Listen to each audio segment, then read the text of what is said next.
Hey there. Tonight the journey begins with a subject that reveals unexpected sophistication in the ancient world. The elaborate skincare practices that people across various civilizations developed to achieve and maintain healthy, beautiful skin. This isn't about vanity alone, but rather about understanding how ancient cultures approached personal care, health, beauty standards, and the daily rituals that structured their lives. From Cleopatra's legendary milk baths to Chinese jade rollers, from Greek olive oil treatments to Indian turmeric masks, the methods ancient people used to care for their skin were remarkably diverse and often surprisingly effective. These practices reflected cultural values, available resources, medical understanding, religious beliefs, and the universal human desire to look and feel one's best. Before settling in, take a moment to like the video and subscribe, but only if this exploration into the beauty secrets of the ancient world speaks to something within, and share in the comments where in the world this finds its audience and what hour marks the clock. It's always remarkable to see how the pursuit of healthy skin connects us across thousands of years. Now, dim the lights, perhaps let a gentle sound fill the background, and let the story of ancient skincare unfold at its own measured, soothing pace. When considering ancient skincare, it's important to understand that the concept of perfect skin varied across cultures and time periods. Different civilizations valued different characteristics: pale skin or bronzed skin, smooth texture or natural appearance, matte finish or subtle glow. These preferences reflected climate, social structures, work patterns, and cultural associations between appearance and virtue or status. The ingredients available for skincare depended on geography, climate, and trade networks. Mediterranean cultures had abundant olive oil. Asian cultures used rice and silk. Middle Eastern peoples had access to various resins and minerals. The Amazon and African regions offered unique botanical ingredients. Each culture developed skincare practices based on locally available materials. The purposes of skincare in ancient times went beyond modern cosmetic concerns. Skin health was understood as connected to overall health and well-being. Religious and spiritual beliefs often influenced skincare practices. Social status was communicated through appearance. Gender roles shaped who used what products and when. Understanding these multiple dimensions reveals the complexity of ancient skincare.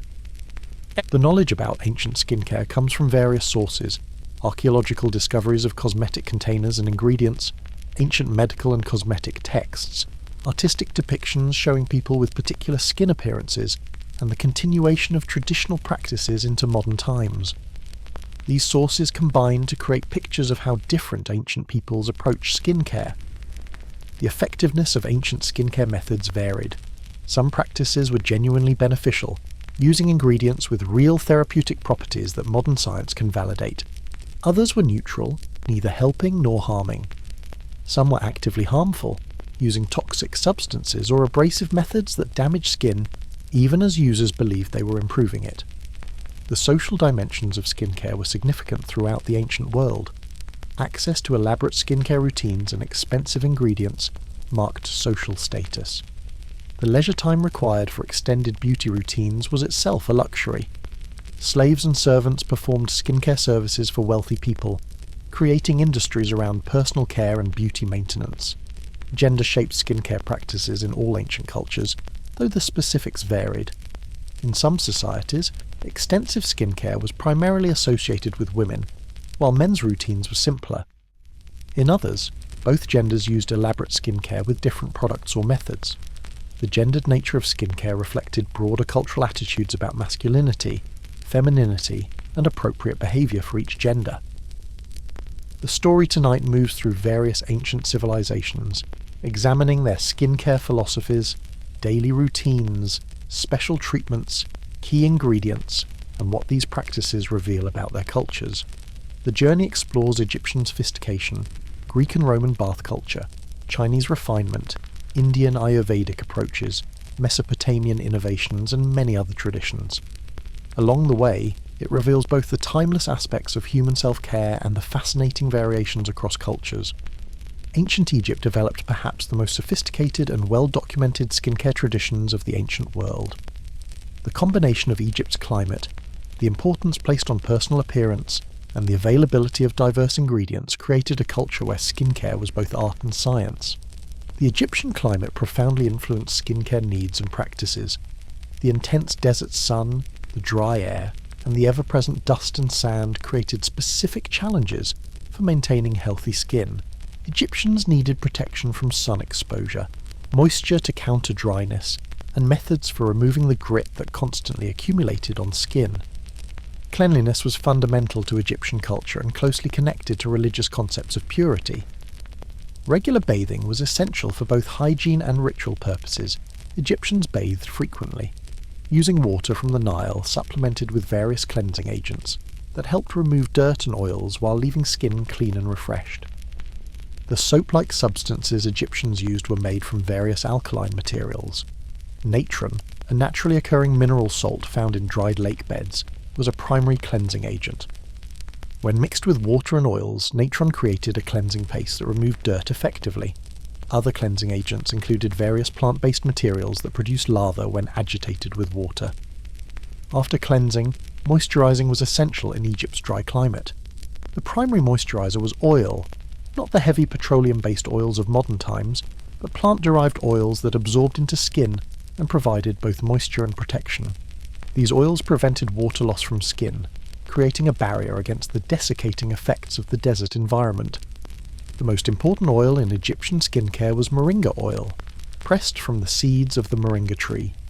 This oil was light, absorbed well, and had excellent moisturizing properties. Moringa oil was used throughout Egyptian society, with the quality varying based on refinement level and purity. The finest moringa oil was reserved for royalty and the wealthy. Castor oil, pressed from castor beans, was another important Egyptian skincare ingredient. Castor oil was thicker than moringa oil and provided more substantial protection. It was particularly useful for areas prone to extreme dryness like elbows, knees, and feet. Egyptians also recognized castor oil's antimicrobial properties, using it to prevent and treat minor skin infections. Sesame oil, imported through trade networks, was valued for both skincare and culinary purposes. When used on skin, sesame oil provided good moisture retention and had a pleasant scent. It was often used as a base for scented oils, carrying fragrances from flowers, resins, or spices. The famous milk baths associated with Cleopatra represent a real Egyptian tradition, though perhaps exaggerated in historical accounts. Milk, particularly donkey's milk, was used in bathing by wealthy Egyptians. The lactic acid in milk provided gentle exfoliation, removing dead skin cells and leaving skin smoother and brighter. The exfoliating properties of milk weren't understood scientifically by Egyptians, but they recognized the results through experience. Regular milk baths created noticeably softer, more even-toned skin. The practice required substantial resources. Milk was valuable as food, so using it for bathing demonstrated considerable wealth. Honey was another key ingredient in Egyptian skincare, used for its moisturizing, antimicrobial, and healing properties. Egyptian honey came from bees that fed on various desert and agricultural flowers, creating honey with different flavors and properties depending on the bees' food sources. Honey was applied directly to skin as a treatment, or mixed with other ingredients to create face masks and body treatments. A honey and milk mixture created a luxurious face treatment that cleansed, moisturized, and brightened skin. This combination was gentle enough for regular use while providing real benefits. The mixture could be applied to the face, left for a period to allow the ingredients to work, then rinsed away with water. Aloe vera, native to Egypt and surrounding regions, was recognized for its skincare benefits. The clear gel inside aloe leaves soothed sunburned skin, treated minor burns and wounds, and provided light moisture. Egyptians grew aloe deliberately for medicinal and cosmetic purposes, harvesting the leaves and extracting the gel as needed. Exfoliation was important in Egyptian skincare routines. The combination of dry air and dusty conditions meant dead skin accumulated on the surface, creating dull, rough appearance. Regular exfoliation removed this dead skin, revealing the fresher, smoother skin beneath. Egyptian exfoliants ranged from gentle to quite abrasive. Fine sand mixed with oils created an exfoliating scrub that physically removed dead skin. The grain size of the sand determined how abrasive the treatment was. Very fine sand created gentle exfoliation, while coarser sand produced more aggressive treatment. These sand scrubs were used on the body, with finer versions used on the more delicate facial skin. Ground alabaster, a soft stone that powdered easily, created another exfoliating agent. Alabaster powder was finer than sand, and created a luxurious, gentle exfoliant when mixed with oils or honey. This was a more expensive option than sand, used by wealthy Egyptians who could afford refined materials. Natron mixed with oils also functioned as an exfoliant. The crystalline structure of natron provided physical exfoliation, while its alkalinity chemically aided in removing dead skin and excess oil. This dual action made natron-based treatments quite effective, though they needed careful use to avoid over-drying skin. Face masks made from various natural ingredients treated specific skin concerns. Clay masks using the fine clay from Nile mud drew out impurities and excess oil while providing minerals to the skin. These masks were applied wet, allowed to dry on the face, then rinsed away, leaving skin feeling clean and refreshed. Egg-based masks used the proteins in eggs to temporarily tighten skin appearance. Egg white masks were particularly popular, creating a feeling of firmer, tighter skin as they dried. While the effect was temporary, regular use combined with other good skincare practices contributed to better skin appearance over time. Ground lupine seeds mixed with water or oil created a paste used for treating various skin conditions. Lupine had natural properties that soothed irritated skin and may have helped with minor blemishes. The paste was applied to problem areas and left for a period before rinsing. Frankincense resin, imported from Arabia through trade, was valued in Egyptian skincare for both its fragrance and its beneficial properties. Ground frankincense mixed with oils created treatments believed to reduce the appearance of wrinkles and improve skin tone. Modern science has validated some of these traditional uses, finding that frankincense does contain compounds with anti-inflammatory properties. Myrrh, another resinous substance from Arabia, was used similarly to frankincense. Myrrh oil or ground myrrh mixed into skin treatments provided antimicrobial benefits that helped prevent minor skin infections. The scent of myrrh was also valued, making it popular for combining cosmetic and aromatic purposes. Fenugreek seeds, ground into powder or paste, treated skin inflammation and various skin conditions. Fenugreek was applied topically to problem areas and was believed to improve skin appearance generally. The seed's mucilaginous properties created a soothing, slightly moisturizing effect when mixed with water. The application of makeup was itself part of Egyptian skincare routine, as many cosmetics serve protective as well as beautifying functions. The famous coal eye makeup, made from ground galena or malachite mixed with oils, protected the delicate eye area from sun exposure while defining the eyes dramatically. The oils in coal helped moisturize the skin around the eyes, preventing the dryness and wrinkling that sun exposure could cause. The dark colour protected against glare, reducing squinting that contributed to wrinkles. Thus coal served multiple functions: cosmetic, protective, and even practical for vision comfort in bright sunlight. Red ochre mixed with oils or fats created rouge for lips and cheeks. This added colour while the oil base moisturised. Yellow ochre similarly coloured skin with a golden tone valued in Egyptian aesthetics. These mineral-based cosmetics were stable and safe, providing colour without the toxicity of some later cosmetic ingredients. Egyptian skincare routines were gender-neutral in many respects. Both men and women used oils, practiced regular bathing, and wore protective cosmetics. The specific products or application methods might vary by gender, but the basic concern with skin health and appearance was shared across Egyptian society. Social class determined access to the finest skincare ingredients and the most elaborate routines. Wealthy Egyptians, including royalty, had servants dedicated to their personal care who prepared and applied treatments, performed massages, and maintained their appearance. Common Egyptians used simpler versions of the same basic practices with more readily available or less refined ingredients. The Egyptian emphasis on skin care was connected to religious and spiritual beliefs. Cleanliness and grooming were forms of respect toward the gods. Personal appearance reflected one's spiritual state. Priests and priestesses particularly were required to maintain high standards of cleanliness and grooming as part of their religious duties. The preservation of Egyptian cosmetic containers remaining cosmetic substances, and artistic depictions of beauty routines provide substantial evidence about their practices. The tomb of Tutankhamun contained elaborate cosmetic jars and boxes. Other archaeological sites have yielded cosmetic grinding palettes, applicators, and containers that show how widespread these practices were. Medical papyri include cosmetic recipes alongside medical treatments, demonstrating that Egyptians understood skincare as related to health, rather than being purely cosmetic. The Ebers Papyrus, one of the oldest preserved medical documents, includes numerous recipes for skin treatments, using the ingredients and methods described above. The Egyptian skincare legacy influenced later Mediterranean and Middle Eastern traditions. Greek and Roman beauty practices borrowed from Egyptian knowledge, particularly regarding oils, bathing, and cosmetics. The sophisticated Egyptian approach to personal care established standards that persisted for centuries.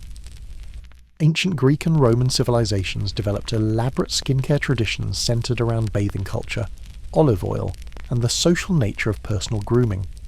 While related due to cultural connections between Greece and Rome, each developed distinctive approaches to skincare.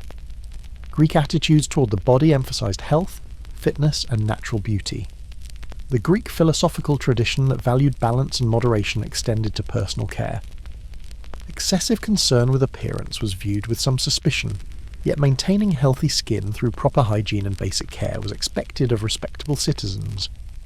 Bathing was central to Greek personal care, though Greek bathing practices were generally simpler than those that would later develop in Rome.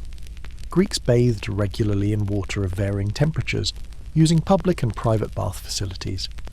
The water itself, sometimes sourced from mineral springs, was considered beneficial for skin health. Greek cleansing practices used olive oil as a primary agent. The Greek landscape was ideal for olive cultivation, making olive oil abundant and central to Greek life. For skin care and cleansing, olive oil served multiple functions simultaneously, as cleanser, moisturizer, and carrier for other ingredients. The Greek bathing routine typically began with applying olive oil to the entire body. The oil was worked into the skin through rubbing. Often with the assistance of servants or slaves, the oil loosened dirt, dead skin cells, and sweat, making them easier to remove. After the oil treatment, the individual would scrape the oil and accumulated debris from their skin using a strigil. The strigil was a curved metal blade, typically bronze, designed specifically for this purpose. The tool's curve fit body contours, and its dullness prevented cutting skin while still effectively removing oil and dirt. Strigil use required skill. Too much pressure could irritate skin, while too little left residue.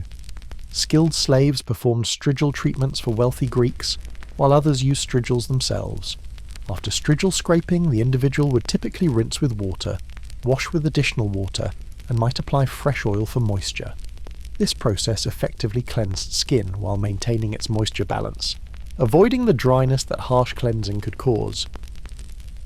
Exercise was integral to Greek culture, particularly for men, and the gymnasium, literally place of nakedness, was where physical training occurred. The combination of exercise, oil treatments, and bathing created a complete regimen for skin health. The increased circulation from exercise, the cleansing and moisturizing from oils, and the refreshing effect of bathing worked synergistically. Greek facial care was generally minimal compared to body care. Faces were washed with water, sometimes with added substances like ground barley or lentils that provided gentle cleansing and exfoliation. Excessive facial cosmetics were associated with courtelans rather than respectable women, creating social pressure against elaborate facial treatments. However, certain treatments for specific skin concerns were acceptable. Honey was used for its healing and moisturizing properties. Egg whites were applied to temporarily tighten skin appearance. Various plant-based treatments addressed particular problems like blemishes or sun damage. Greek women who could afford leisure and servants had more elaborate skincare routines than men. While public exercise and bathing were male domains, private skincare at home allowed women to use various treatments. White lead mixed with oil created a skin lightener that many Greek women used, despite its toxicity being gradually recognized. The Roman bathing culture expanded dramatically on Greek foundations, creating elaborate bath complexes that became centers of social life. Roman thermae were vast facilities featuring multiple bathing rooms at different temperatures, exercise areas, swimming pools, libraries, gardens, and various amenities. bathing became a central daily activity for Romans who had access to these facilities. The typical Roman bathing sequence involved multiple stages, each serving different purposes for both cleansing and skin health. The routine typically began with exercise or ball games in the palestra, creating sweat and warming the body. This initial warming prepared the body for the hot bathing ahead while promoting circulation. After exercising, the bather would proceed to the tepidarium, a warm room that continued the warming process gradually. This progressive heating prevented the shock that direct exposure to high heat could cause. In the tepidarium, the bather might begin applying oils and might receive a massage. The caldarium, or hot room, was the primary cleansing space. The intense heat caused profuse sweating, which Romans believed purged impurities from the body. The caldarium typically included a hot water pool for bathing. The combination of heat, moisture and steam opened pores and softened skin, making cleansing more effective. In the caldarium, oil was applied liberally to the entire body. Roman bath culture used various oils depending on availability and preference. Olive oil remained fundamental, but Romans also used oils from almonds, roses, petals infused in oil, and various imported options. The oil was worked into heated, softened skin, then scraped away using strigils similar to those Greeks used. The strigiling process in Roman baths was typically performed by slaves who specialised in this service. These bath attendants, called capsari if they guarded clothing or unctori if they provided rub-down services, were skilled in strigil use and could perform the service more effectively than most individuals could manage themselves. After the hot bathing and cleansing, the bather would progress to the tepidarium again for gradual cooling, then to the frigidarium, a cold room typically featuring a cold water plunge pool. The cold water closed pores, tightened skin, and reinvigorated the body. Many Romans believed this temperature contrast was essential for health and skin vitality. The final stage involved drying off and applying fresh oil for moisture. This final oil application left skin soft and protected. Scented oils made from flowers or spices added fragrance while moisturizing, creating a pleasant scent that lingered after bathing. The entire bathing sequence could take several hours, particularly if the bather engaged in socializing, reading in the library, or relaxing in the gardens. The baths functioned as social centres where business was conducted, friendships maintained, and politics discussed alongside the physical cleansing and skin care. Roman facial skincare included various treatments beyond simple cleansing. Face masks made from bread soaked in milk provided gentle exfoliation and moisture. Bean flour mixed with honey or eggs created cleansing masks that removed impurities while nourishing skin. These masks were applied, left to dry or sit for a period, then removed by washing. Exfoliation was important in Roman skincare. Beyond strigil use, Romans employed various scrubs to remove dead skin. Ground pumice stone mixed with oil created a body scrub that was quite abrasive, but effective salt scrubs provided vigorous exfoliation. For facial use, finer exfoliants like ground almond meal or oatmeal mixed with honey provided gentler treatment. Wrinkle treatments were sought by Romans concerned with aging. Crocodile dung was believed by some to reduce wrinkles, though whether this had any real effect is doubtful. More plausibly, beneficial treatments included applications of oil and honey, which moisturized skin and might have minimized the appearance of fine lines. Pliny the Elder's natural history includes extensive information about Roman cosmetic and skincare practices. His work documents the ingredients, methods, and beliefs of his time, providing invaluable evidence about Roman approaches to beauty and skin health. Pliny describes treatments for everything from freckles to wrinkles to sun damage. Roman women used white lead powder mixed with chalk to lighten skin tone, following the beauty ideal of pale skin.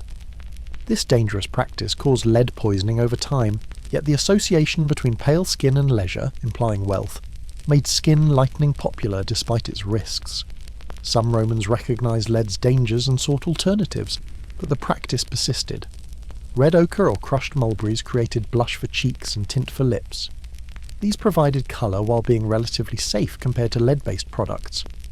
The natural mineral and plant sources meant these cosmetics posed minimal health risks when properly prepared. Saffron was valued for its golden colour and pleasant scent.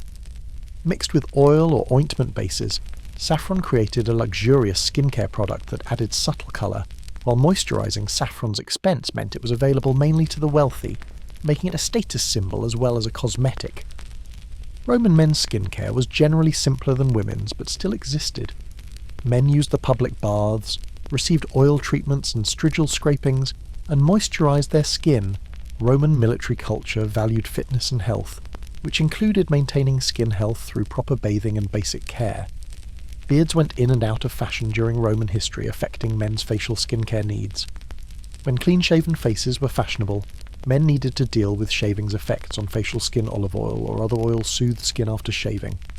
Various balms treated shaving irritation and helped prevent infections in small cuts. The Roman Empire's extent meant access to ingredients from across Europe, North Africa, and the Middle East. This diversity of available materials allowed for sophisticated cosmetic and skincare products that combined ingredients from multiple regions. Roman skincare thus benefited from the empire's commercial networks and cultural diversity. Galen, the famous physician whose works influenced medicine for over a millennium, developed cold cream, an emulsion of water and oil that could be applied to skin for cleansing and moisturizing. This innovation represented sophisticated understanding of emulsification and created a more elegant skin treatment than simple oil application. Galen's cold cream consisted of water, olive oil and beeswax, with added rose oil for fragrance. This combination created a stable, pleasant-textured cream that cleansed while moisturizing and could be removed with water more easily than plain oil. The formula was revolutionary and remained influential in cosmetic chemistry for centuries. Roman skincare products were prepared by specialized craftspeople, including unguentarii, perfumers and ointment makers, and cosmetae, cosmetic specialists. These professionals sold prepared cosmetics and skincare products to those who could afford them, while others prepared simple treatments at home using readily available ingredients. The social stratification of Roman society meant that skincare practices varied by class. Wealthy Romans had elaborate daily routines involving multiple products and services. Slaves and servants provided these services, creating an industry of personal care workers. Poor Romans had access to public baths and basic cleansing, but couldn't afford expensive oils and treatments. The Roman bath culture and skincare practices represented sophisticated understanding of hygiene, skin health, and beauty maintenance. The integration of bathing into daily social life, the variety of treatments available, and the attention paid to skin health all demonstrated a culture that valued personal care highly. Ancient Chinese civilization developed skincare traditions that reflected Chinese philosophical principles, medical understanding, and aesthetic values. Chinese approaches to skincare emphasized harmony, balance, and the connection between inner health and outer appearance. Traditional Chinese medicine understood skin health as reflecting internal health. The appearance of skin indicated the state of internal organs, the balance of qi life energy, and the harmony of yin and yang. Treating skin problems therefore required addressing underlying imbalances rather than simply treating surface symptoms. Chinese skincare emphasized prevention over correction. Maintaining healthy skin through proper diet, lifestyle, and basic care was preferable to elaborate treatments to fix problems after they occurred. This preventive approach shaped daily skincare routines and influenced product choices. Cleansing in Chinese tradition was gentle and emphasized maintaining skin's natural balance.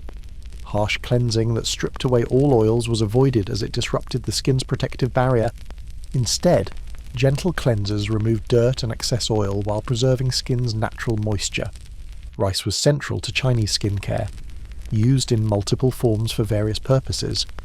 Rice water, the starchy water left after washing rice, was used as a facial wash and hair rinse.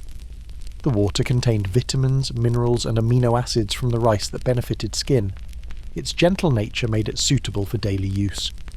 Rice powder served as a gentle exfoliant and cleansing agent. Ground rice created a fine powder that, when mixed with water or other liquids, formed a paste that could be applied to skin.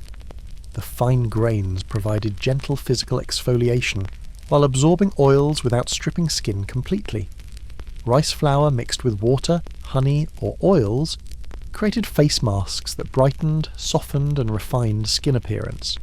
These masks were applied, allowed to dry partially, then removed by washing with warm water. Regular use resulted in smoother, more even-toned skin with a natural glow that Chinese aesthetics valued. Fermented rice water, created by allowing rice water to ferment for a period, had additional beneficial properties. The fermentation process created additional vitamins and beneficial compounds while creating natural AHAS, alpha hydroxy acids, that gently exfoliated skin at a chemical level. This fermented rice water was diluted before use and applied as a toner or wash. Soybeans and soy products featured in Chinese skincare. Soy milk applied to skin provided protein and gentle moisture. Ground soybeans created gentle exfoliating scrubs. Fermented soy products had additional beneficial properties recognized through traditional use even before their chemistry was understood. Green tea, introduced to China from elsewhere in Asia, became important in Chinese skincare and medicine. Green tea applied topically provided antioxidants that protected skin from damage. Green tea infusions were used as facial washes, providing both cleansing and protective benefits. The polyphenols in green tea had anti-inflammatory effects that soothed irritated skin. Pearl powder, created by grinding pearls into extremely fine powder, was a prestigious Chinese skincare ingredient. Pearl powder mixed into face masks, cleansers, or other products was believed to brighten skin, reduce blemishes, and slow aging. The calcium carbonate and amino acids in pearl powder did provide some benefits, while the ingredient's rarity and expense made it a luxury item. Ginseng, prized in Chinese medicine for its strengthening and revitalizing properties, was used topically in skincare. Ginseng infusions, or ginseng mixed into creams and treatments, was believed to improve skin vitality, reduce wrinkles, and enhance complexion. Modern research has validated some of these traditional uses, finding that ginseng contains compounds with real benefits for skin. Goji berries, rich in antioxidants and vitamins, were used both internally and externally for skin health. Applied topically, goji berry extracts or preparations provided nutrients to skin. The berry's bright red colour created slight natural tinting while the nutrients nourished skin. Chinese herbal medicine included numerous plants used for skin treatments. Licorice root had skin lightening properties and was used to even skin tone and reduce hyperpigmentation. Chrysanthemum flower infusions soothed irritated skin and had cooling properties. Mulberry leaves and bark had various skin benefits and featured in multiple traditional preparations.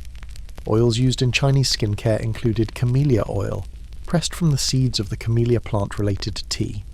This light, pleasant-smelling oil absorbed well and provided excellent moisture. Without feeling heavy, camellia oil was particularly valued for facial skincare and was a luxury item reserved for those who could afford it. Sesame oil, more readily available, served as a common moisturizing oil.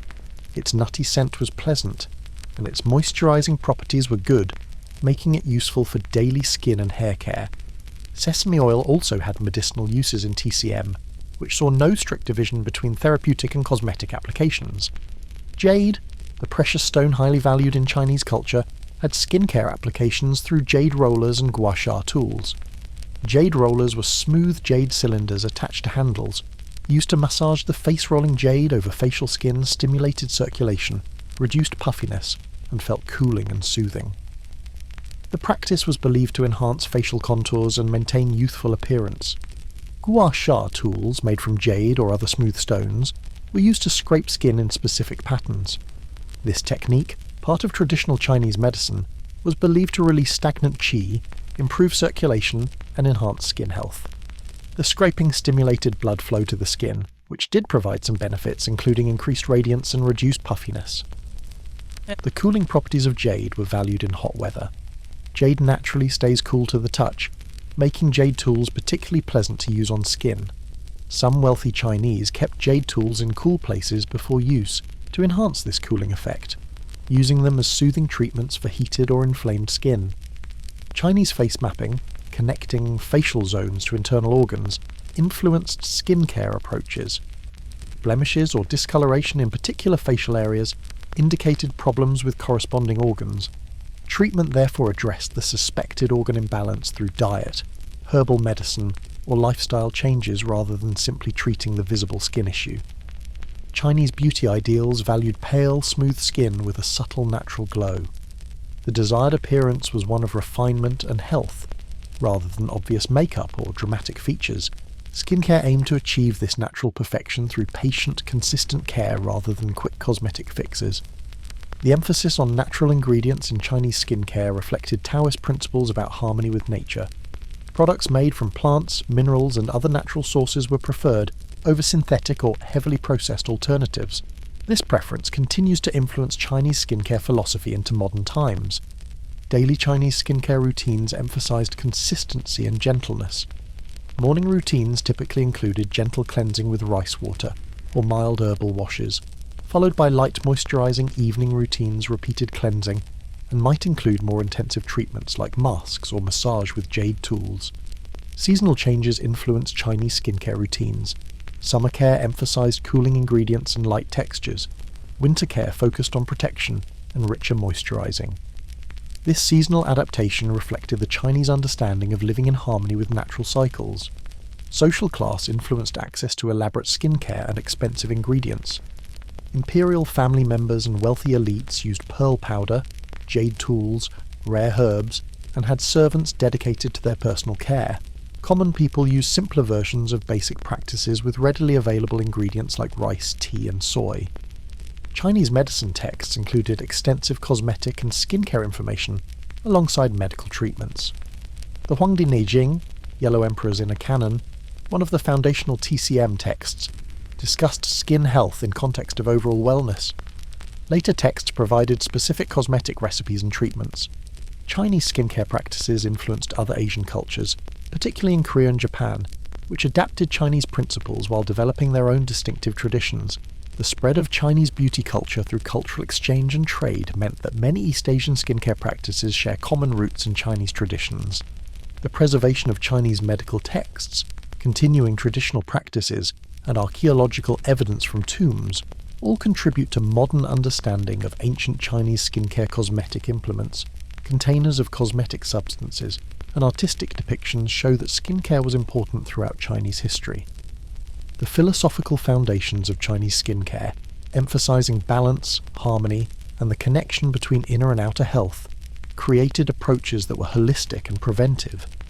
This worldview shaped product choices, treatment methods, and beauty ideals in ways that remain influential. Ancient India developed sophisticated skincare traditions based on Ayurvedic principles, the subcontinent's botanical abundance, and cultural beauty ideals. Indian approaches to skincare integrated medical knowledge, religious practices, and aesthetic preferences into comprehensive beauty care systems. Ayurveda, the traditional Indian medical system, understood skin health as reflecting one's dosha balance. The three doshas, Vata, Pitta, and Kapha, represented different combinations of elements and energies in the body. Each person's constitutional balance of doshas influenced their skin type and appropriate skincare approaches. Vata-dominant individuals typically had dry, thin, delicate skin prone to dryness and premature aging. Their skincare needed to emphasize nourishment, moisture, and protection.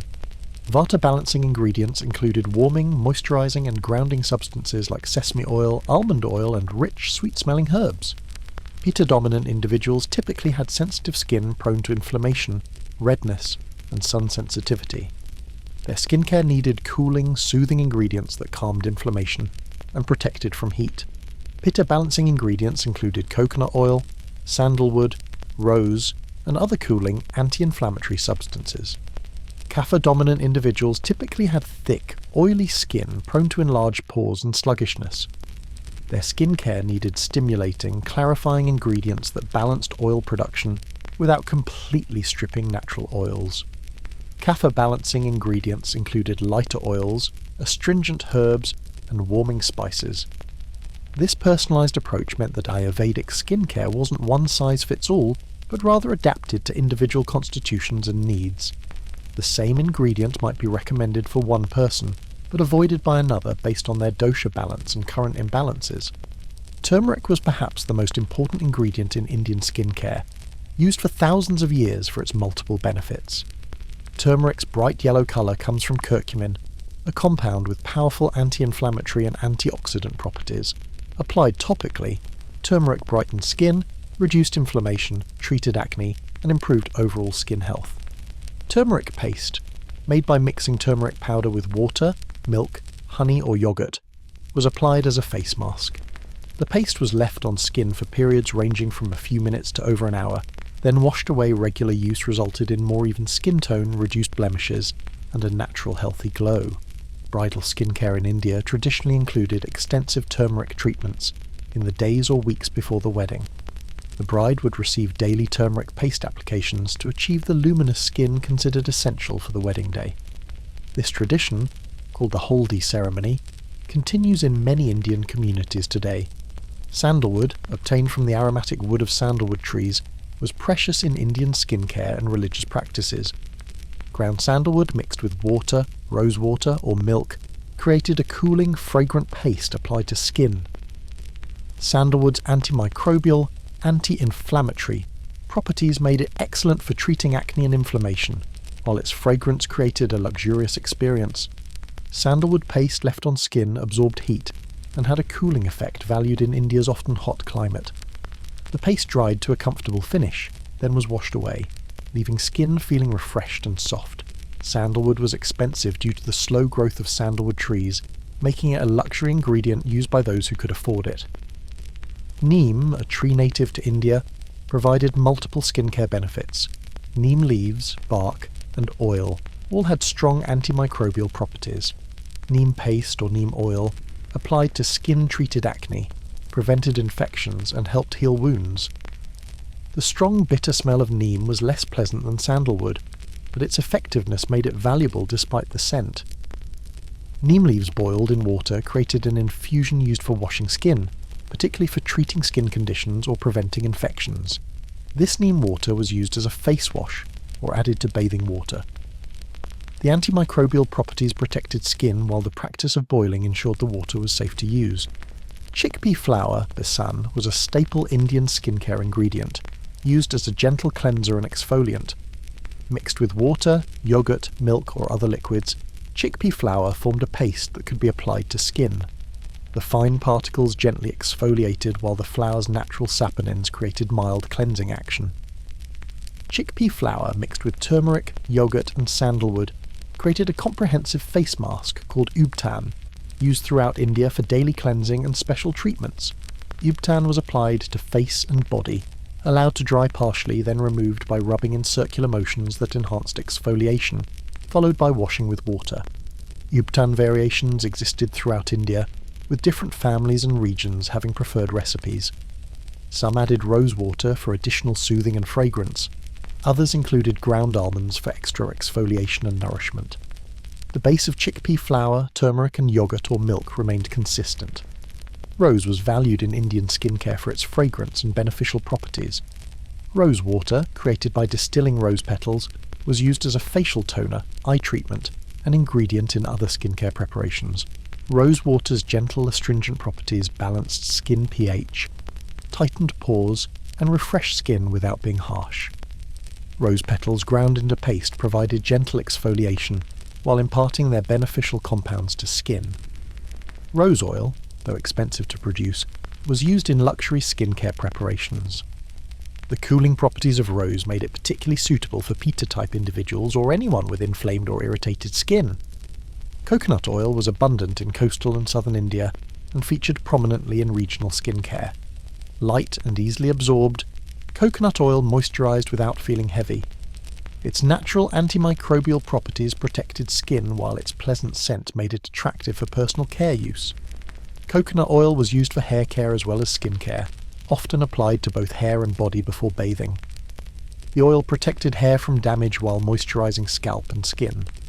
After allowing the oil to absorb, the individual would bathe, removing excess oil while retaining enough moisture to keep skin soft. Sesame oil, used in northern India, provided similar benefits to coconut oil but had different properties. Sesame oil was warming according to Ayurvedic principles, making it appropriate for Vata individuals and for use in cooler seasons.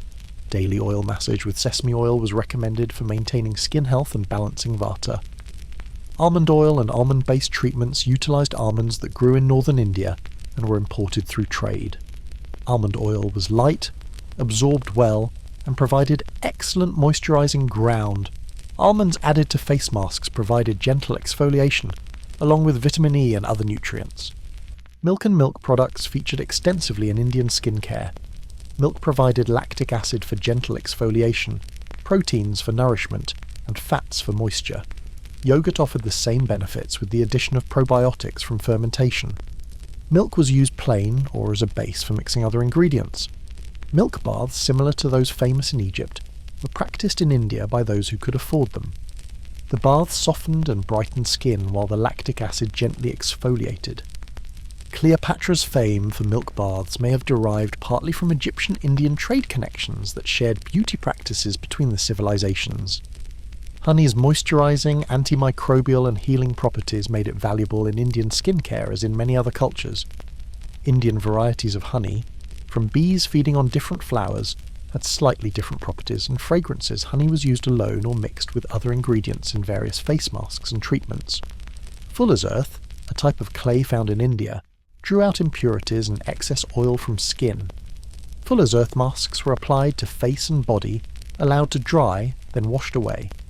The masks left skin feeling clean and refreshed, with a matte finish from the clay's oil-absorbing properties. This treatment was particularly beneficial for kapha types prone to oily skin. Indian medical texts including the Charaka Samhita and Sushruta Samhita contain extensive information about skincare, cosmetics and beauty practices. These texts, thousands of years old, document ingredients, methods, and underlying principles that guided Ayurvedic skincare. The texts classify ingredients by their properties, heating or cooling, drying or moisturizing, heavy or light, and provide guidelines for combining ingredients appropriately. This sophisticated system of classification allowed practitioners to create effective, balanced formulations for different skin types and conditions. Indian skincare emphasized daily routines that maintained health, rather than intensive occasional treatments. Morning practices typically included oil application, followed by bathing and basic face care. Evening routines repeated cleansing, and might include masks or special treatments. The consistency of daily care was considered more important than the elaborateness of any single treatment. Social class and religious community influenced skincare practices. Wealthy individuals used expensive ingredients like sandalwood, saffron, and rare essential oils.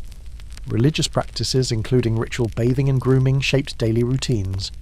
Different communities developed slightly different traditional formulations while sharing basic Ayurvedic principles. Indian bridal beauty preparations represented the peak of skincare attention, with elaborate treatments in the weeks before weddings. Beyond the famous turmeric treatments, brides received massages with special oils, face masks, hair treatments, and various preparations designed to make them radiant for the wedding celebration. The Indian tradition of oil massage, called abhyanga, was important for both skin health and overall wellness. Regular massage with warm oil improved circulation, nourished skin, released tension, and balanced the doshas. Abhyanga was ideally performed daily, though the frequency varied based on individual circumstances. The holistic Ayurvedic approach meant that skincare wasn't isolated from overall health practices. Diet, sleep, exercise, stress management, and spiritual practices all influenced skin health and beauty. True skin perfection required attention to all aspects of life, not just topical treatments. Mesopotamia, the region between the Tigris and Euphrates rivers, was home to some of the earliest civilizations and developed sophisticated personal care and beauty practices. The Sumerians, Babylonians, and Assyrians all contributed to skincare traditions in this fertile region. Mesopotamian beauty culture valued grooming and personal care highly. Archaeological evidence from various Mesopotamian sites reveals cosmetic containers, mirrors, applicators, and remains of cosmetic substances that demonstrate the importance of personal appearance in these ancient societies. Cleansing in Mesopotamia utilized various substances available in the region. Alkaline plants, when processed properly, created cleansing agents similar to soap clay from riverbanks, provided gentle yet effective cleansing through its absorbent properties. These materials formed the foundation of Mesopotamian hygiene practices. Oil was fundamental to Mesopotamian skincare as in many ancient cultures. Sesame oil, produced abundantly in Mesopotamia, was the primary oil for both culinary and cosmetic purposes. Sesame oil moisturized skin, protected it from sun and wind, and served as a base for scented preparations.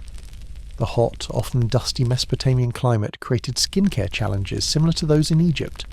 Protection from sun exposure, maintaining skin moisture in dry air, and removing the accumulated dust and grit were all necessary for skin health oil applications, provided this protection, while bathing and cleansing removed accumulated dirt.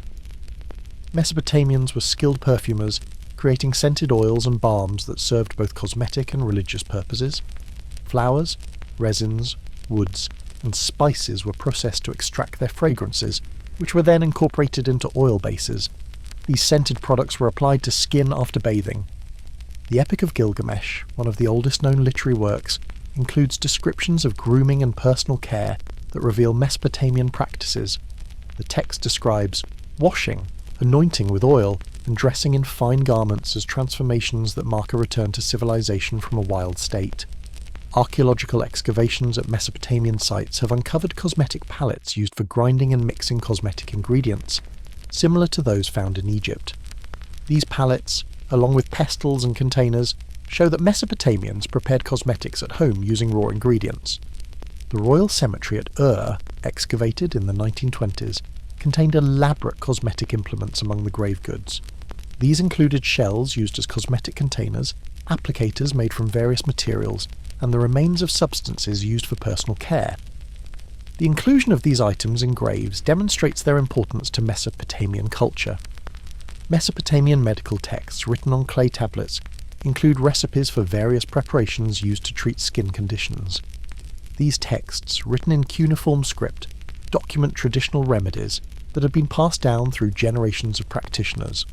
The use of minerals in Mesopotamian cosmetics paralleled practices in Egypt.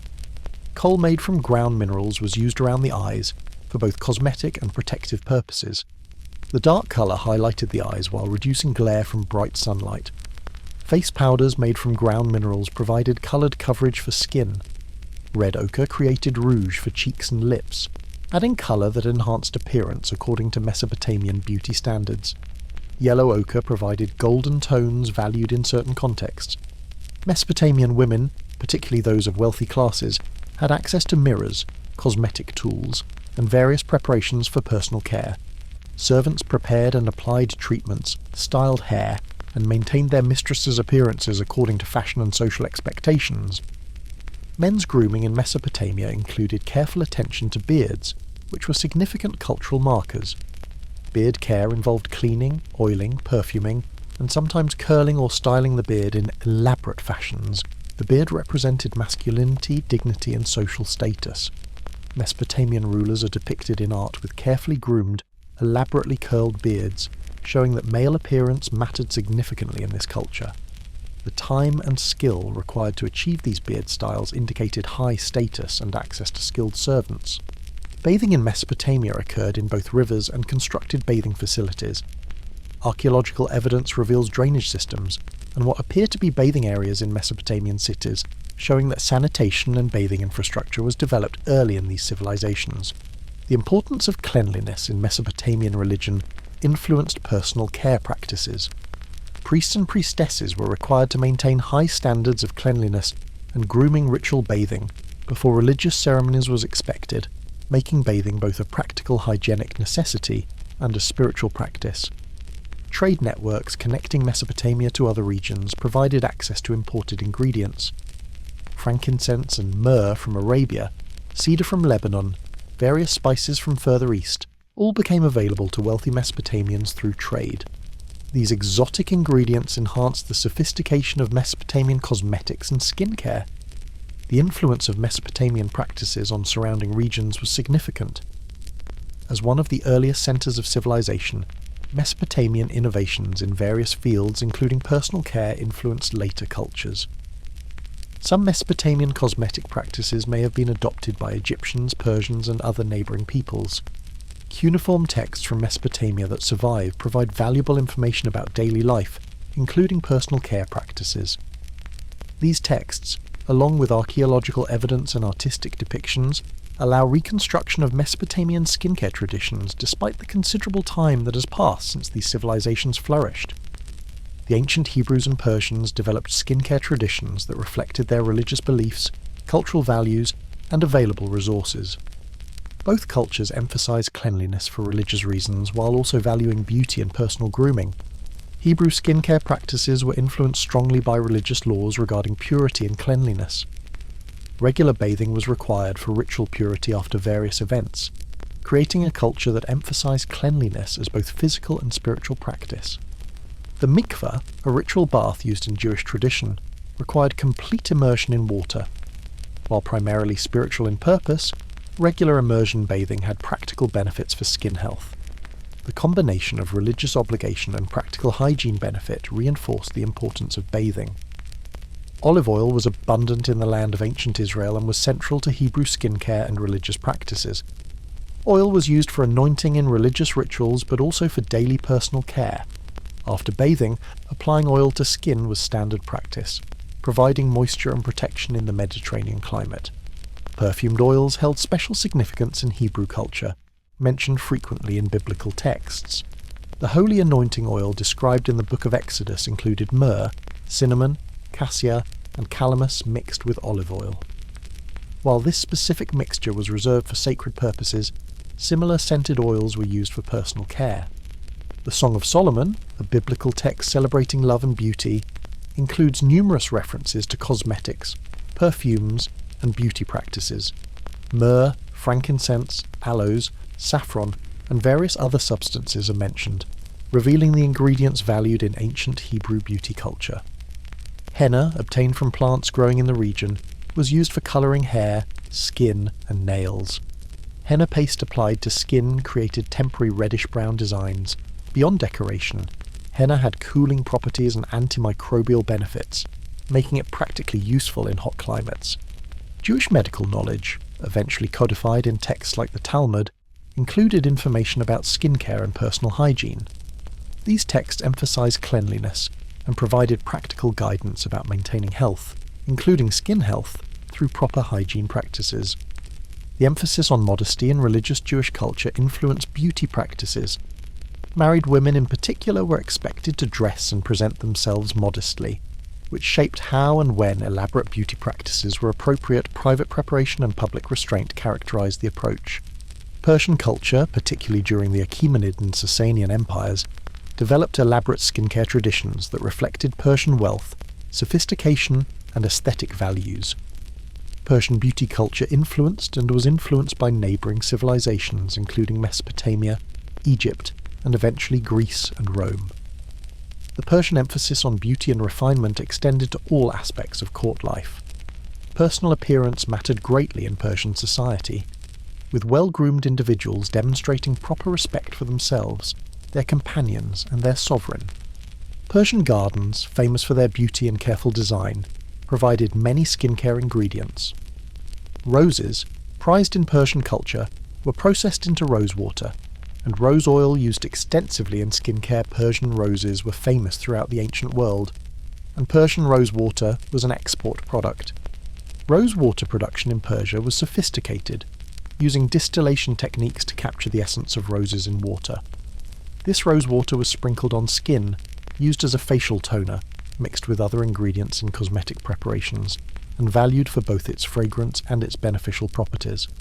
Rose oil, more concentrated and expensive than rose water, was used in luxury skincare preparations. A few drops of rose oil mixed with base oils created scented treatments that moisturized while providing the valued rose fragrance. The labor-intensive production of rose oil made it extremely valuable. Jasmine, another flower cultivated in Persian gardens, provided fragrance for perfumes and skincare products. Jasmine oil and jasmine water served similar functions to rose products, offering alternative fragrances while providing their own beneficial properties. Persian cosmetics included preparations similar to those used in Mesopotamia and Egypt, adapted to Persian preferences and available materials. Kohl for eyes, red ochre for lips and cheeks, and various preparations for skin tone were all part of Persian beauty culture. Henna use in Persian culture was elaborate and artistic. Beyond simple application, skilled practitioners created intricate designs on hands and feet, particularly for special occasions like weddings. These designs represented both artistic expression and beauty enhancement. Persian bathing culture emphasized both cleanliness and luxury. Persian baths, particularly those for royalty and wealthy individuals, were elaborate spaces where bathing was combined with massage, skincare treatments, and social interaction. The bathhouses were beautifully decorated, making bathing an aesthetic experience. Steam baths were popular in Persian culture, particularly in regions with cooler climates.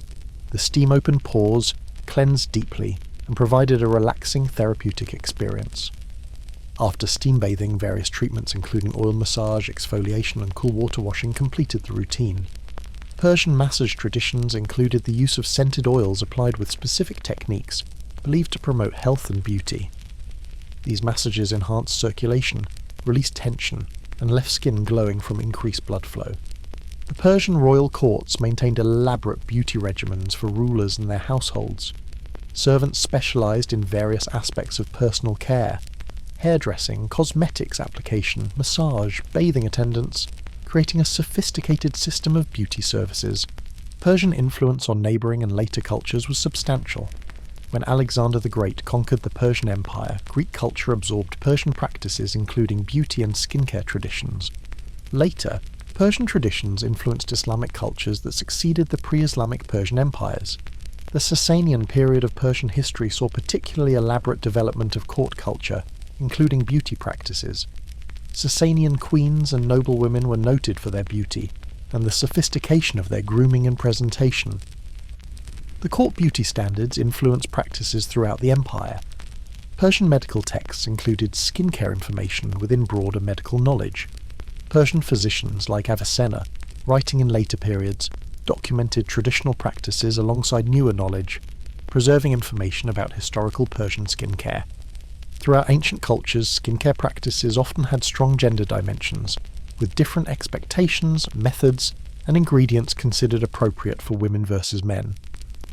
Understanding these gender differences reveals broader cultural attitudes about femininity, masculinity, beauty, and proper conduct. Women in most ancient cultures faced greater social pressure regarding appearance than men did.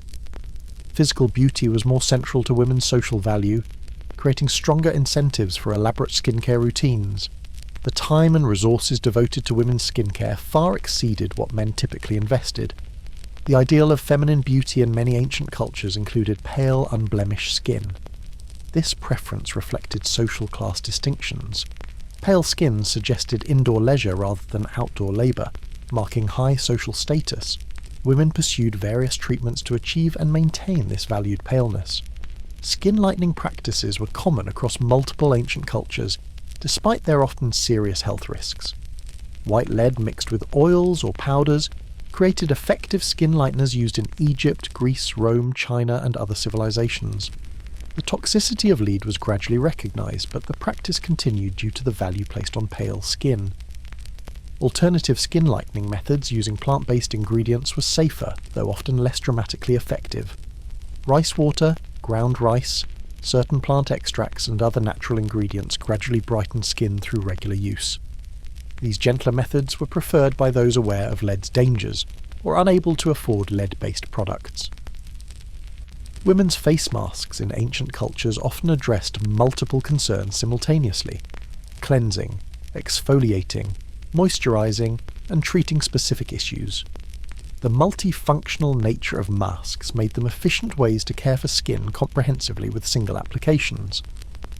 Egg-based masks were popular across cultures. Egg whites tightened skin temporarily, reducing the appearance of pores and creating firmer texture. Egg yolks provided moisture and nutrients. Whole eggs combined both benefits. These masks were accessible to women of various social classes as eggs were widely available. Honey-based masks provided moisture, antimicrobial protection, and gentle exfoliation through honey's natural enzymes. Mixed with other ingredients like milk, flour, or ground nuts, honey created luxurious treatments suitable for regular use. Clay masks using various types of clay drew out impurities and excess oil. The specific clay type, green clay, white clay, red clay, determined the mask's properties and appropriate skin types. Women learned which clays suited their skin through experience and traditional knowledge passed between generations. Women's daily skincare routines in ancient cultures typically involved morning and evening care. Morning routines prepared skin for the day, including cleansing, moisturizing, and applying protective substances or cosmetics. Evening routines removed dirt and cosmetics, thoroughly cleansed skin, and applied treatments that worked overnight. The application of cosmetics was itself part of skincare routine, as many cosmetics served protective functions. Eye makeup reduced glare and protected delicate eye area skin from sun exposure. Lip preparations prevented chapping. Face powders and creams protected from environmental elements while providing coverage. Women's hair care, while distinct from skincare, was related as both were aspects of beauty maintenance, requiring time and specialised products. Hair treatments often use similar ingredients to skin treatments: oils, plant extracts, eggs, honey, adapted for hair's different needs. The social context of women's skincare varied by culture. In some societies, women's beauty preparations occurred in private domestic spaces, with mothers teaching daughters traditional methods. In others, bathhouses provided social spaces where women gathered, sharing knowledge while caring for themselves. Women's skincare knowledge was often closely guarded and passed down through families. Secret recipes, special techniques, and effective combinations of ingredients were valuable knowledge that women shared selectively. This created traditions of family beauty, secrets that passed from mothers to daughters through generations. Wealthy women had access to servants who specialised in beauty care. These servants prepared treatments, applied them skillfully, performed massage, styled hair, and maintained their mistress's appearances. The training of beauty servants was specialised, with experienced practitioners teaching newcomers their techniques. The servants who provided beauty services often developed their own expertise through years of experience. They learned what worked for different skin types, how to combine ingredients effectively, and how to perform treatments safely and comfortably. Their knowledge was valuable to their employers and enhanced their own status among servants. Women's skincare often intensified before significant events: weddings, festivals, important social occasions. These preparations might begin weeks in advance, with daily treatments designed to bring skin to peak condition for the event. The time and resources invested demonstrated the importance of the occasion.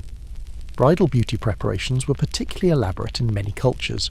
Beyond daily skincare intensification, brides might receive special treatments, rare ingredients, and extensive services from multiple beauty attendants. The goal was to make the bride radiant for her wedding, a moment of maximum social visibility. Pregnancy and childbirth affected skincare needs and practices. Some treatments were avoided during pregnancy due to concerns about their effects. Others were specially recommended to prevent or minimise pregnancy-related skin changes. Post-childbirth recovery included skincare to help skin return to its pre-pregnancy state. Aging was addressed through skincare practices designed to minimise and slow visible aging signs. Moisturising treatments prevented dryness that accentuated wrinkles. Massage techniques promoted circulation that kept skin vital. Various substances were believed to reduce wrinkles with varying actual effectiveness. Women's skincare in ancient cultures represented significant time investment. The daily routines, special treatments, and attention to detail required hours of dedicated effort. For women of leisure classes, this time was available. For working women, skincare was necessarily simpler, done efficiently in limited available time. The sharing of beauty knowledge among women created bonds and communities. Women gathered to prepare treatments together, shared recipes and techniques, and helped each other with applications. These social aspects made skincare a communal rather than purely individual practice.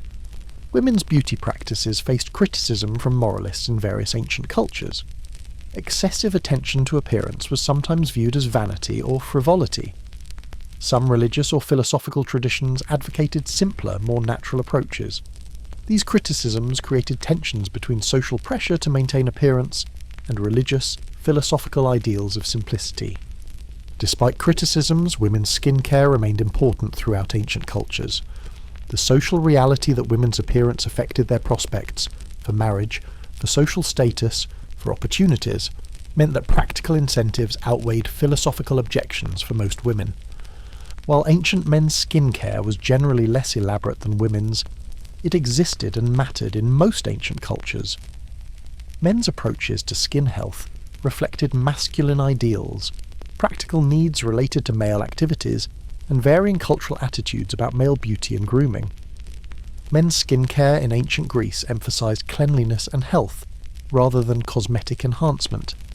The gymnasium culture meant Greek men regularly engaged in athletic activities, followed by bathing and oil treatments.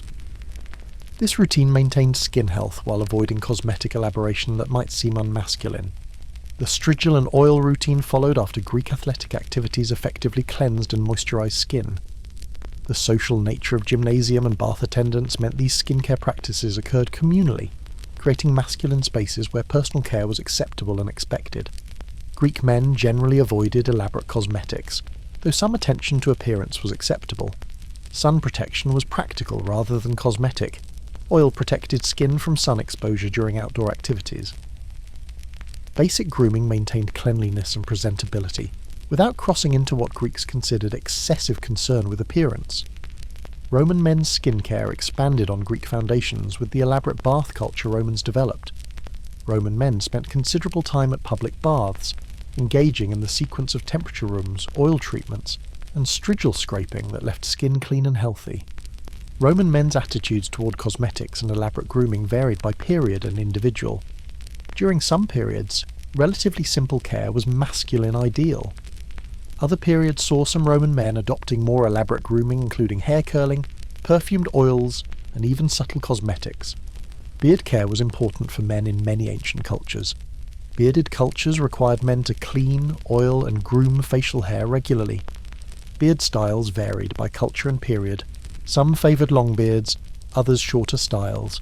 Some preferred particular shapes or ornamentations.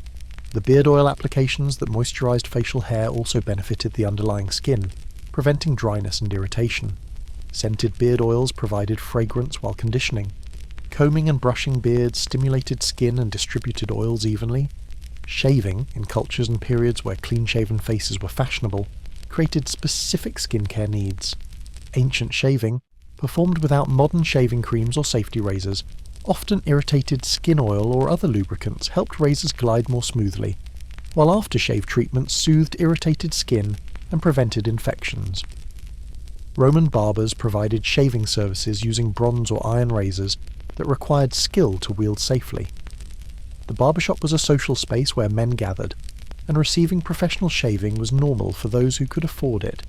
Wealthy Romans had personal slaves who shaved them at home. Military men across ancient cultures needed practical skincare that protected from outdoor exposure. While being simple enough to maintain during campaigns, soldiers used oils or fats to protect skin from sun and wind, kept beards trimmed or faces shaved according to military standards, and maintained basic cleanliness as conditions allowed. Military culture in Rome specifically emphasized cleanliness, with camps including bathing facilities when possible.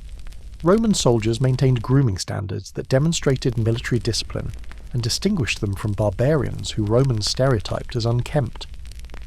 Men involved in outdoor work, farmers, labourers, traders, had skin exposed to elements constantly, creating different needs than leisured men had: sun protection, treating weather-related skin damage, and maintaining cleanliness despite physical labour required practical, affordable approaches. Working men's skincare was necessarily simple, using readily available ingredients and quick applications that fit into demanding schedules. Oil for protection, water for cleansing, perhaps basic herbal treatments for significant problems. These constituted typical working men's skincare. Men of wealthy classes had more elaborate options available. They could afford expensive ingredients, employ servants for grooming services, and devote time to appearance maintenance. Some wealthy men in various cultures did pursue more sophisticated skincare, while others maintained simpler routines despite their resources. Cultural attitudes about masculine vanity influenced men's skincare choices. Being seen as excessively concerned with appearance could damage a man's reputation. In cultures that valued masculine simplicity, men needed to balance enough grooming to be respectable with not so much that they seemed vain or effeminate. Chinese men's skincare reflected Chinese cultural values about refinement and sophistication. Well-groomed appearance demonstrated education and cultural advancement.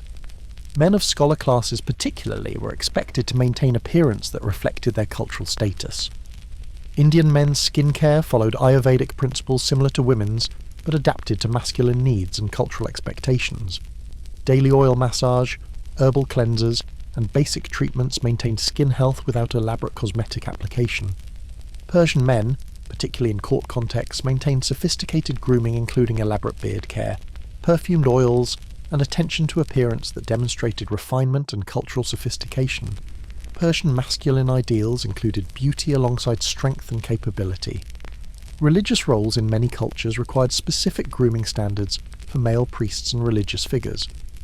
Cleanliness requirements often exceeded general social standards, as religious purity required exceptional physical cleanliness. Some traditions required specific beard styles, while others mandated shaving. Age affected men's skincare needs and practices.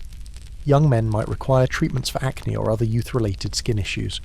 Mature men addressed different concerns related to aging skin. Elderly men's skincare focused on maintaining comfort and health in aging skin. Men's skincare across ancient cultures was real and important, even if generally less elaborate than women's routines. The specific practices, acceptable elaboration levels, and cultural attitudes varied widely, creating diverse masculine skincare traditions across the ancient world. Looking at ancient skincare practices from modern scientific perspectives reveals that many traditional methods had real benefits, while others were neutral or harmful. Understanding which ancient practices worked and why enhances appreciation for ancient knowledge, while clarifying what should remain historical curiosity. Many ancient moisturizers were genuinely effective because they used natural oils and fats that modern dermatology recognizes as beneficial. Plant oils create barriers that prevent water loss from skin, keeping it hydrated and supple. This mechanism works the same whether the oil is olive, sesame, coconut or moringa, all of which ancient cultures used. The fatty acids in these oils also provide nutrients that skin can absorb and utilize. Modern research has confirmed that various plant oils contain vitamins, antioxidants, and other compounds that benefit skin health beyond simple moisture retention. Honey's effectiveness in skincare has been validated by modern science. Honey is naturally antimicrobial due to its low water content and production of hydrogen peroxide. These properties prevent and treat minor infections, making honey genuinely useful for treating blemished skin and minor wounds. Honey also contains enzymes that gently exfoliate skin, removing dead cells without harsh scrubbing. The natural sugars in honey are humectants, meaning they attract and retain moisture. These multiple beneficial properties explain why honey was valued across many ancient cultures. Milk's lactic acid provides genuine exfoliation benefits. Alpha-hydroxy acids, ASANEs like lactic acid, break down the bonds between dead skin cells, making them easier to remove.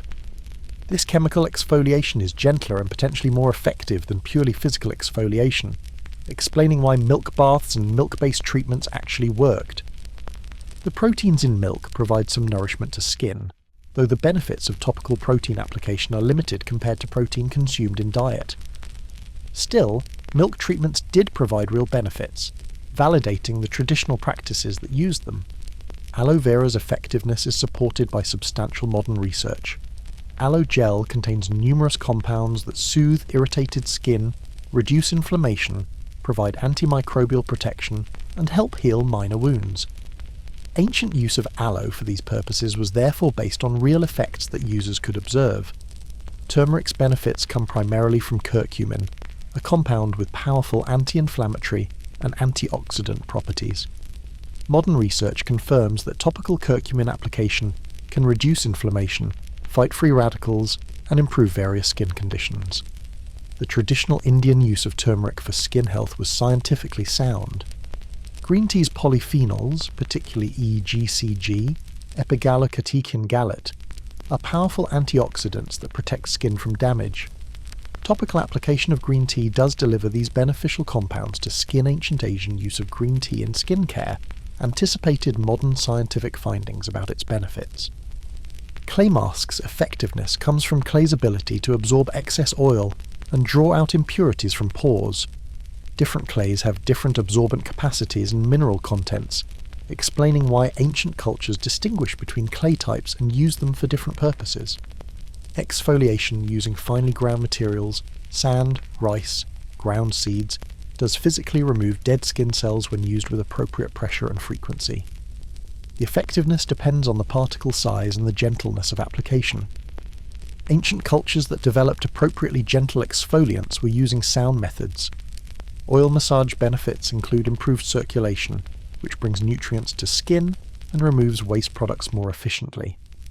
The massage also feels pleasant and reduces stress, which indirectly benefits skin health. Ancient massage traditions therefore had real physiological benefits beyond the oil's moisturizing effects.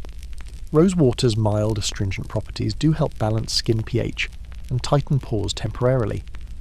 The anti-inflammatory compounds in roses provide real benefits for irritated skin. Rosewater was, and is, a genuinely useful skincare ingredient, validating its ancient use. Sandalwood's antimicrobial and anti-inflammatory properties have been confirmed by modern research. Traditional use of sandalwood for treating acne and inflammation was based on real effects. The cooling sensation sandalwood provides is also real, though it's primarily sensory rather than indicating actual temperature reduction. However, not all ancient skincare practices were beneficial. Lead-based skin lighteners caused serious health problems, including lead poisoning, neurological damage, and other serious conditions. The effectiveness in whitening skin came at a terrible price.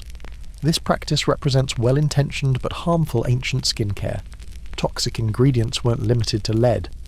Mercury compounds, also used in some ancient cosmetics, caused mercury poisoning. Various other metals and minerals used cosmetically had toxic effects that accumulated with repeated use. Ancient users didn't understand the long-term consequences of these practices. Some ancient exfoliants were too harsh and damaged skin through excessive abrasion. Very coarse materials, used too frequently, or with too much pressure, removed not just dead skin cells but healthy skin as well, causing irritation and long-term damage. Certain acidic substances used undiluted could burn skin rather than gently exfoliate it. The concentration matters enormously with acids. Properly diluted, they provide chemical exfoliation. Too concentrated, they damage tissue. Ancient preparations didn't always get the concentration right. Some traditional ingredients had no real effect one way or another. They weren't harmful, but they didn't help either.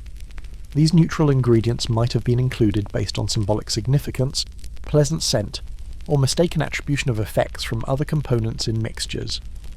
The effectiveness of ancient skincare also depended heavily on individual practices. The same ingredient could be beneficial when used appropriately, or harmful when used incorrectly.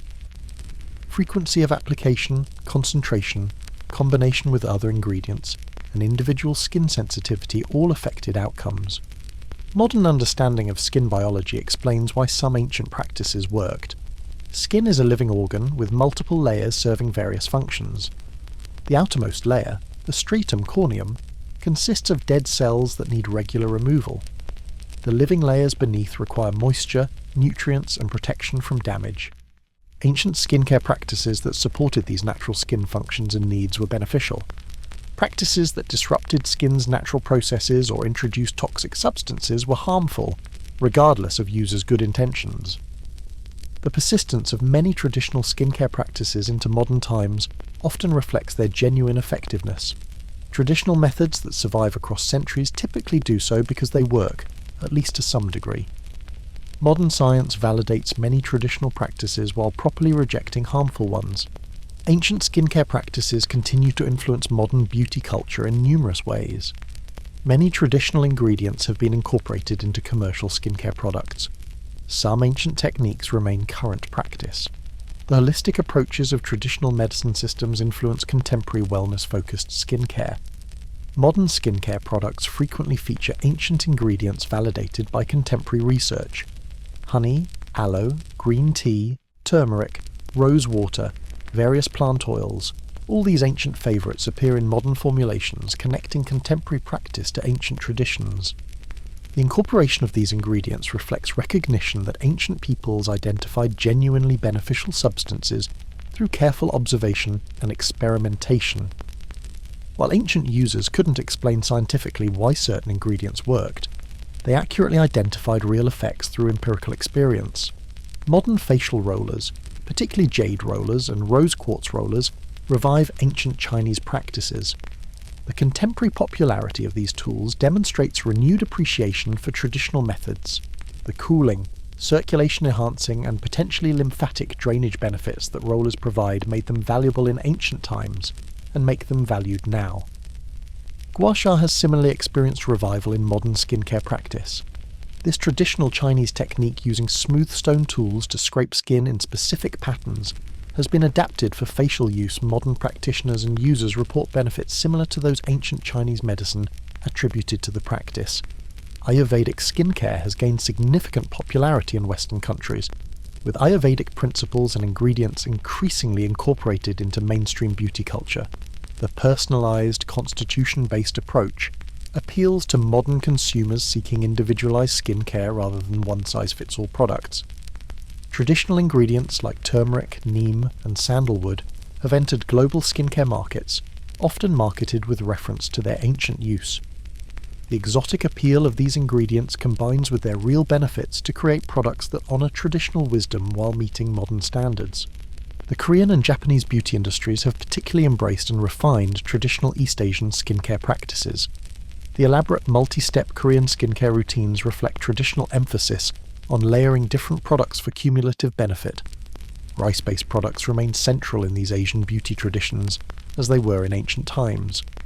Oil cleansing, a method that seems counterintuitive, using oil to cleanse skin, is actually a very ancient practice that's experiencing modern revival. The ancient understanding that oil effectively removes oil-based impurities, while moisturizing has been rediscovered by modern users who appreciate its gentleness and effectiveness. The bath culture that ancient Romans developed continues in modified forms. Modern spas offering various temperature pools, steam rooms, and massage treatments recreate aspects of Roman thermae, the social and health benefits. Ancient Romans recognized in bathing culture remain valued in spa culture today.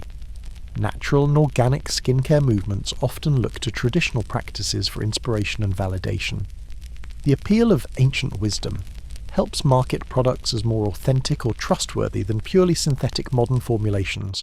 This marketing sometimes simplifies or romanticizes historical practices, but it reflects genuine interest in traditional knowledge.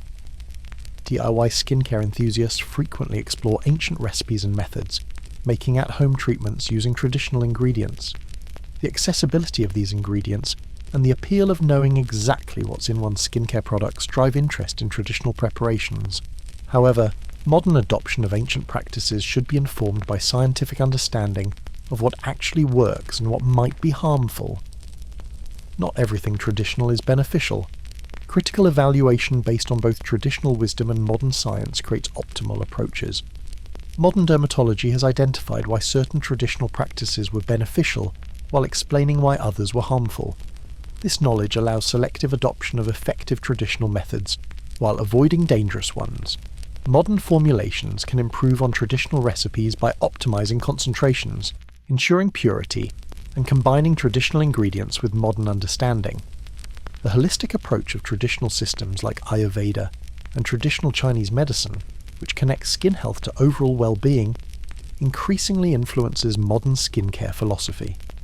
The recognition that diet, stress, sleep, and lifestyle affect skin health creates more comprehensive approaches to beauty and wellness. Some ancient practices that were harmful have been abandoned, like lead-based skin lighteners. Others that were ineffective but harmless have been replaced by superior modern alternatives. The evolution of skincare practice represents progress while maintaining continuity with valuable traditional knowledge. Cultural appropriation concerns arise when traditional practices from specific cultures are commercialized without proper attribution or respect for their origins. Ethical engagement with traditional skincare knowledge requires acknowledging sources, respecting cultural contexts, and fairly compensating communities that have preserved traditional knowledge. The global exchange of skincare knowledge that began in ancient times through trade routes continues in accelerated form through modern globalization. Ingredients and practices from every traditional system are now potentially accessible worldwide, creating unprecedented opportunities for learning from diverse traditional wisdoms. Research into traditional skincare practices continues, with scientists investigating traditional ingredients and methods to understand their mechanisms and validate or refute traditional uses.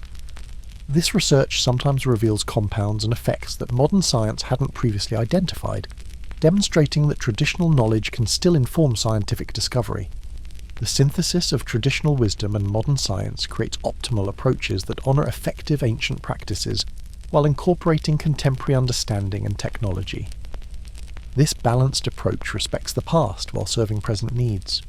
Looking across these ancient skincare traditions, certain themes emerge that connect diverse cultures separated by geography and time.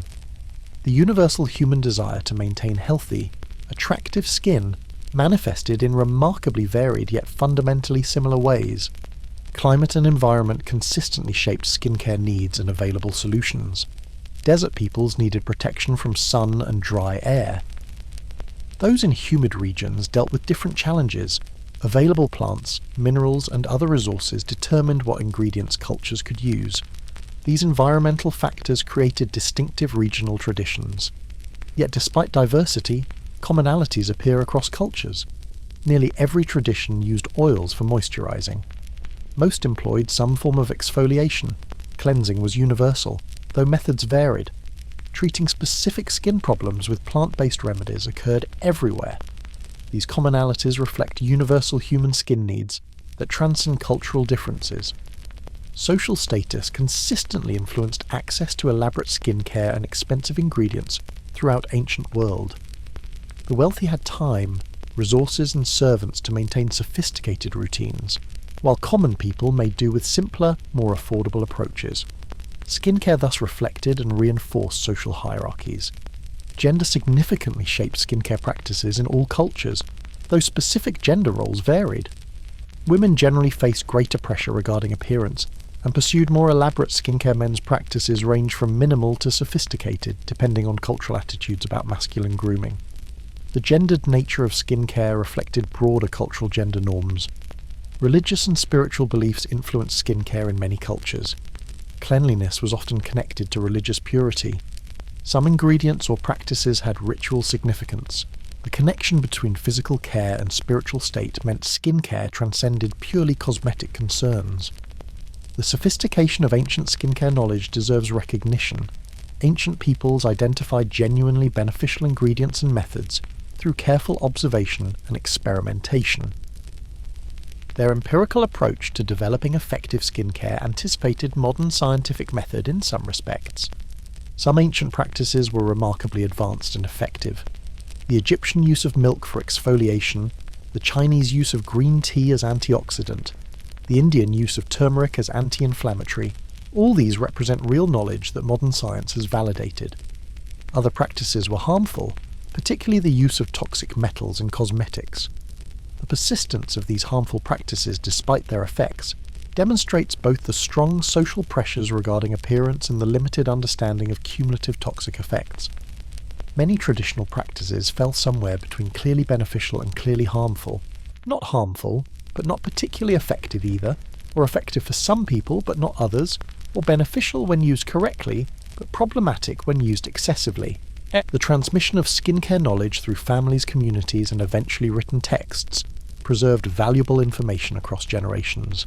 The survival of traditional recipes and methods for thousands of years testifies to their perceived value and real benefits.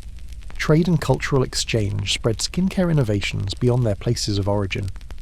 Ingredients, techniques, and ideas travelled along trade routes, enriching various traditions through cross-cultural exchange.